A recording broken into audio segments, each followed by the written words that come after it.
Selamat pagi anak-anak teacher yang terkasih. Semoga kita semuanya dalam keadaan sehat ya. Baik anak-anak, sebelum kita memulai pelajaran kita, terlebih dahulu berdoa ya.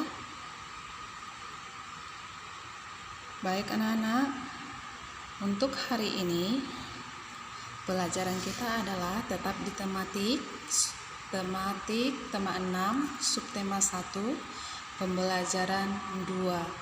Dan materi kita hari ini adalah, kamu boleh buka bukumu di halaman 10 ya. Tanda tempo. Nah, yang pertama tanda tempo, yang kedua ciri-ciri puisi, dan yang ketiga adalah daur hidup kupu-kupu dan belalang. Nah, tanda tempo. Tempo adalah cepat lambatnya nada.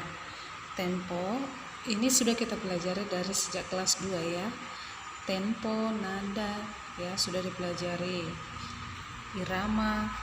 Nah, jadi di sini teacher akan kasih nanti video ya tentang lagu yang ada di halaman 11 karya Ibu Sud, Kupu-kupu yang lucu.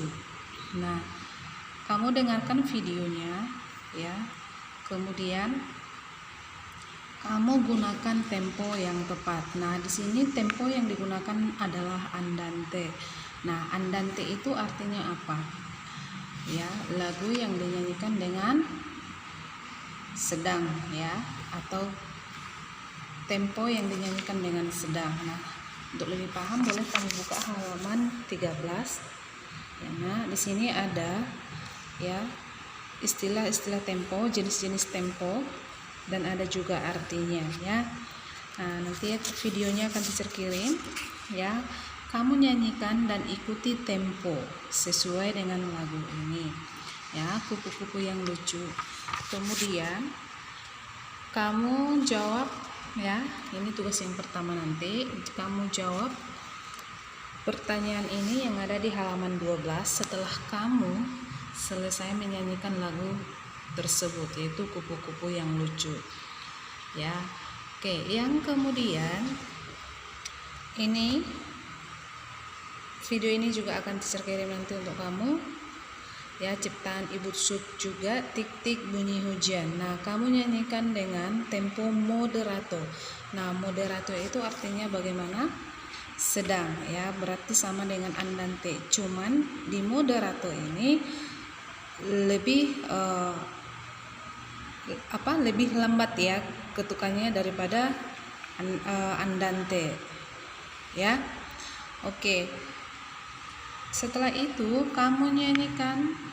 setelah kamu nyanyikan ini, nanti kamu jawab pertanyaan ya, yang ini di halaman 13.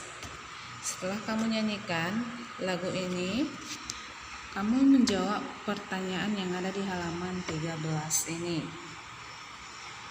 Oke. Nah, selanjutnya kita mempelajari ciri-ciri puisi. Nah, semalam teacher sudah kasih materi sama kamu tentang ciri-ciri puisi. Kamu boleh buka materi yang saya kasih semalam ya. Nah, tentang ciri-ciri puisi ya secara umum. Ini ada ya. Terus pembagiannya juga ada ciri-ciri puisi lama, ada puisi lama, ada puisi baru. Ya, tolong kamu baca ya nak ya. Ini sudah saya kirim semalam sama kamu. Nah, kemudian boleh kita lihat di sini. Ini adalah puisi tentang cita-cita ya. Nah, di sini tugas kita adalah menemukan ciri-ciri puisi. Nah, ciri-ciri puisi di sini bagaimana? Ya, rimanya, bagaimana dengan baitnya, bagaimana dengan barisnya. Ya. Itulah yang kita cari di sini ya. Nah, contohnya di sini. Ini ya. Coba buka bukumu nanti halaman 15 ya. Apakah judul puisi di atas? Cita-cita. dapatkah kalian membuat judul lain yang sesuai dengan puisi di atas? Nah, sebelum kita menjawab ini, coba kita baca ya puisi Cita-Cita. Aku hanyalah insan biasa, bernaung di gedung ini untuk belajar, berjuang demi cita-cita, sampai dimanapun akan ku kejar. Perjalananku sangat panjang nan jauh, berlayar di lautan ilmu, menggapai asa yang terarah, bersenjatakan pena dan buku. Aku berlayar terus akhirnya, lelah bukanlah hambatan, walau harus menaiki tebing yang tinggi, menuju puncak ilmu masa depan. Nah, seperti itu ya cara membacanya ya anak-anak ya. Nah, jadi di sini ya semalam sudah terangkan juga ya bait. Nah, bait itu yang mana? Inilah bait.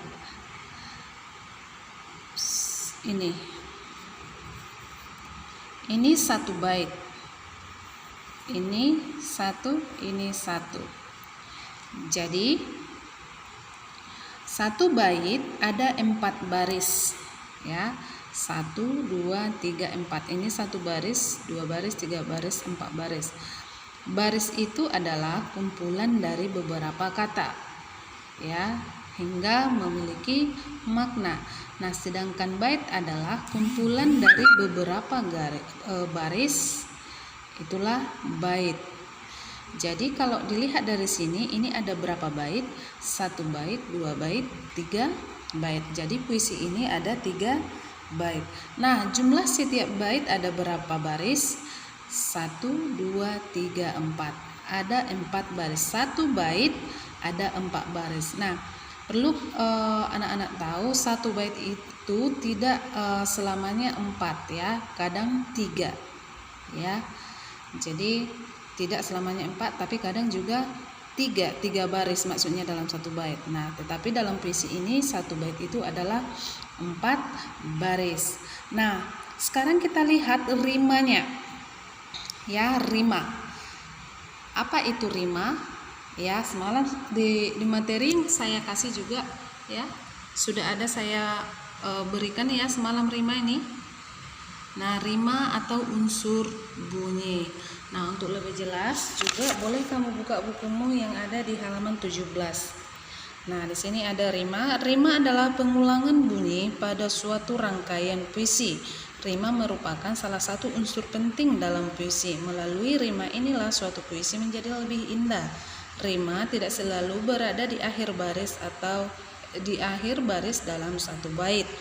Nah, jadi rima ini ada 2 ya, rima beraturan dan rima tidak beraturan. Nah, rima yang beraturan itu contohnya ya AA ya, seperti ini. Inilah rima yang beraturan. Ini di akhir ya, bunyi di akhir baris ya. Ya. Nih. AA AA BB AB AD AB BA. Ini adalah disebut dengan rima yang beraturan. Jadi beraturan dia. Contohnya seperti ini. Di sini, jagalah setiap tindakan. Nah, kan bunyi vokalnya adalah bunyi vokal akhir dari kata ini adalah kan. Berarti an ya. Di sini ada huruf akhirnya n. Agar cerah sama depan. Pan. Bunyi vokal terakhirnya adalah an juga. Hidup bahagia dan mapan. Nah, an. Indah bagai dalam taman. Nah, coba kamu perhatikan ya, huruf terakhirnya semuanya adalah n. Jadi secara umum bisa dibilang dengan a ini ya. Ya. Jadi rima itu tadi apa? Bunyi ya. Bunyinya sama ya pada akhir baris ya. Pada setiap akhir baris itu bunyinya sama. Nah, itu adalah rima yang beraturan. Jadi ini AA. Nah, sama juga di sini. Nah, coba kalau kita lihat ini rimanya ini apa? Di sini A. Aku hanyalah insan biasa. Sa. Ya, A. Berarti di sini A. Ya. A. Bernaung di gedung ini untuk belajar. Ya. Jar. Tetap juga memang vokalnya A. Tetapi untuk hurufnya adalah R. Berarti ini kita taruh menjadi B. Berjuang demi cita-cita. Nah, ini kamu fokus aja di akhir ya, di akhir katanya di sini A, di sini A.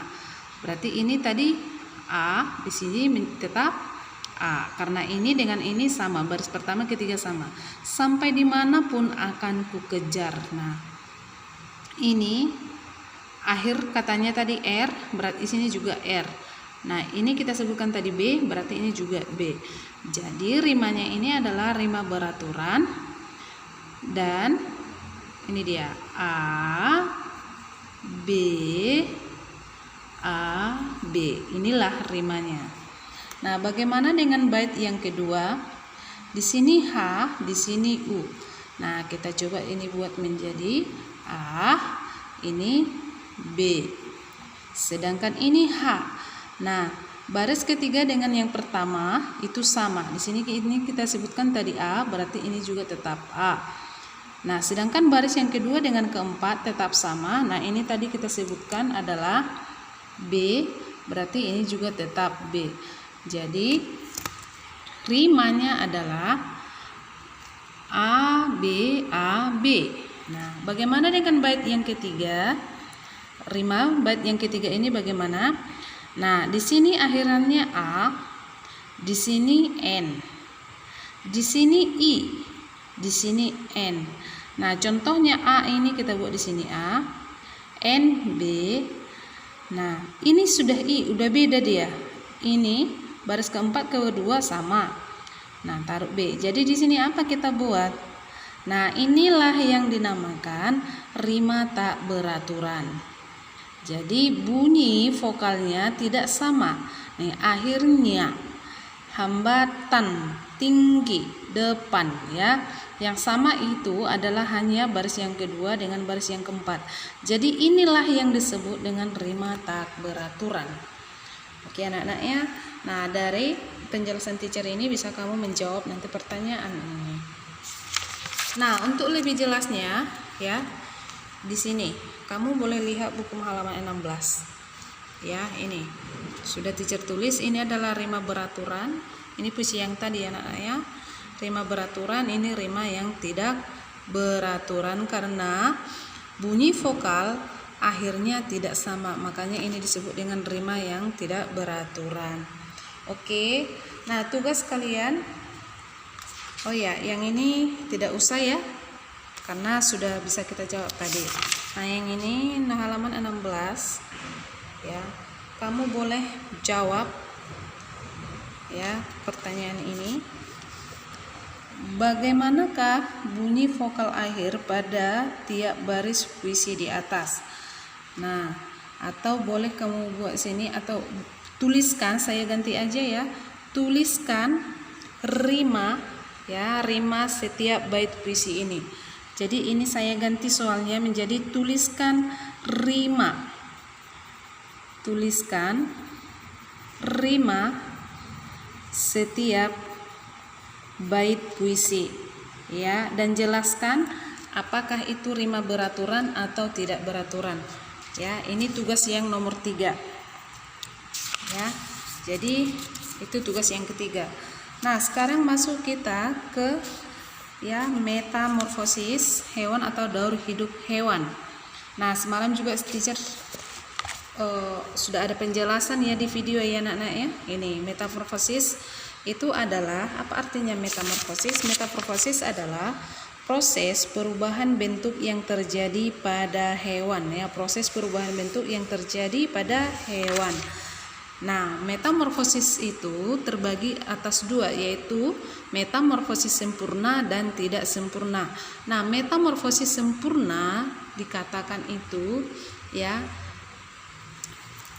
jika mengalami pupa, ya, pupa. Sedangkan metamorfosis tidak sempurna itu tidak mengalami pupa. Artinya bentuk tubuhnya dari kecil hingga dewasa sama. Ya, bentuknya sama, tidak ada yang berubah, ya. Hanya saja besarnya saja yang berubah. Kalau misalnya contohnya kucing, dari kecil dia memang sudah bentuknya kucing, sampai dewasa dia tetap kucing.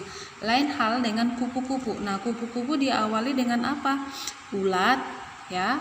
Baru apa? Kepompong. Nah, kepompong disinilah dia yang disebut dengan pupa, ya. Baru kupu-kupu. Ini ya, dari telur, baru ke ulat, baru ke pompong atau pupa, baru kupu-kupu. Inilah yang disebut dengan metamorfosis sempurna. Sedangkan yang ini adalah apa ini? Belalang. Belalang ini disebut hewan yang tidak sempurna, atau maksudnya metamorfosis tidak sempurna. Kenapa tidak sempurna? Karena belalang tidak mengalami pupa, ya, tidak mengalami pupa, meskipun dia dari awal ada telur. Nah, tapi dia langsung menjadi nimfa. Artinya di sini tidak mengalami pupa. Nah, pupa ini terjadi ya dengan mengeluarkan air liur, ya. Maka terjadilah pupa dibungkus seperti ini, ya. Nah, jadi ingat kalau belalang itu bukan metamorfosis tidak sempurna. Ya, baik anak-anak ya. Nah, saya harap anak-anak sudah bisa mengerti. Nah, tolong kamu baca juga ini untuk lebih jelasnya yang halaman 19 ya, tentang metamorfosis pada hewan, sampai halaman 20 dibaca ya. Jadi tugasnya tadi cuma 3 saja ya. Yang ini halaman